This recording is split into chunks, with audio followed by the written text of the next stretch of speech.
ఒకప్పుడు ఎండిపోయిన నేలమీద ఒక్క కాకి దాహంతో అలమటిస్తూ ఒక పాత మట్టి కుండను చూసింది. ఆశగా ఆ కుండ దగ్గరకు వెళ్లి లోపలికి చూసింది.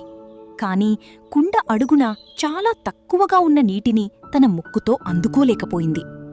ఓటమి అంగీకరించకుండా ఆలోచిస్తున్న ఆ కాకి కళ్లలో అకస్మాత్తుగా ఒక మెరుపు మెరిసింది. దానికి ఒక అద్భుతమైన ఉపాయం తట్టింది. నేలపై ఉన్న గులకరాళ్లను ఒక్కొక్కటిగా తన ముక్కుతో ఏరడం ప్రారంభించింది. కాకి ఆ రాళ్లను కుండలో వేయడం మొదలుపెట్టింది.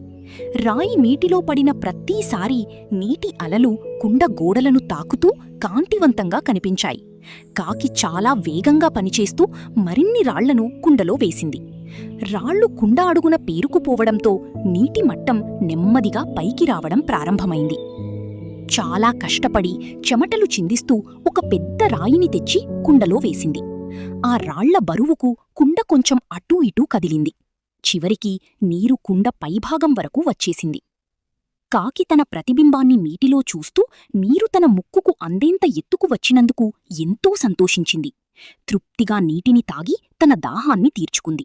చివరిగా కొత్త ఉత్సాహంతో రెక్కలు విప్పుకుని నీలి ఆకాశంలోకి ఎగిరిపోయింది.